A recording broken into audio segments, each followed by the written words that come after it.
ಈಗ ಇಂದಿನ ಪತ್ರಿಕೆಗಳ ಇಣುಕು ನೋಟ. ದೆಹಲಿಗೆ ನಾರಿ ಶಕ್ತಿ, ರೇಖಾ ಗುಪ್ತಾಗೆ ಒಲಿದ ಮುಖ್ಯಮಂತ್ರಿ ಪಟ್ಟ. ಇಂದು ರಾಮಲೀಲಾ ಮೈದಾನದಲ್ಲಿ ಪ್ರಮಾಣ. ಈ ತಿಂಗಳಿನಿಂದಲೇ ಅನ್ನಭಾಗ್ಯ ಆರಂಭ. 5 ಕೆಜಿ ಬದಲು 10 ಕೆಜಿ ಅಕ್ಕಿ ಪೂರೈಕೆ. ಅನರ್ಹ ಪಡಿತದಾರರಿಗೆ ದಂಡ. ಪಂಚಾಯತ್ ಮಟ್ಟದಲ್ಲಿ ಪರಿಶೀಲನೆ. ಸಚಿವ ಮುನಿಯಪ್ಪ.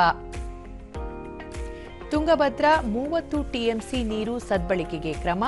3 ರಾಜ್ಯಗಳ ಸಮಾಲೋಚನೆ ಚಿಂತನೆ. ಫೆಬ್ರವರಿ 25ರಂದು ಕೇಂದ್ರ ಜಲಶಕ್ತಿ ಸಚಿವ ಭೇಟಿ.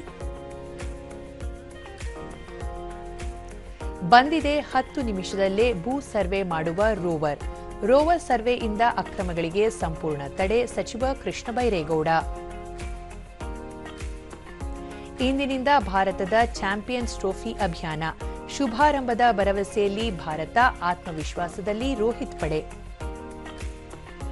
ಇವು ಇಂದಿನ ಪತ್ರಿಕೆಗಳ ಪ್ರಮುಖ ಸುದ್ದಿ. ಉಳಿದಂತೆ ವಿದ್ಯುತ್ ಸಮಸ್ಯೆ ತಡೆಗೆ 150ಕ್ಕೂ ಹೆಚ್ಚು ಉಪಕೇಂದ್ರ ಸ್ಥಾಪನೆ.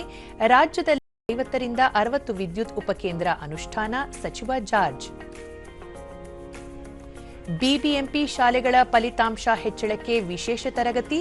ಎಸ್ಎಸ್ಎಲ್ಸಿ ಪರೀಕ್ಷೆಯಲ್ಲಿ 100% ಫಲಿತಾಂಶ ಗುರಿ.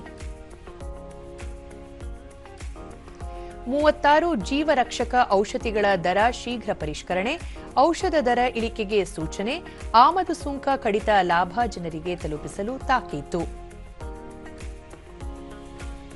ಸ್ಮಾರ್ಟ್ಫೋನ್ ರಫ್ತಿನಲ್ಲಿ ಭಾರತ ಸೂಪರ್. 67ರಿಂದ 2ನೇ ಸ್ಥಾನಕ್ಕೆ ಜಿಗಿತ. ಕೋಲಾರದಿಂದಲೂ ರಫ್ತು. Pro league hockey tourney. Gurjant ಮಿಂಚು. ಭಾರತಕ್ಕೆ ಜಯ. ವನಿತೆಯರಿಗೆ ಹ್ಯಾಟ್ರಿಕ್ ಸೋಲು.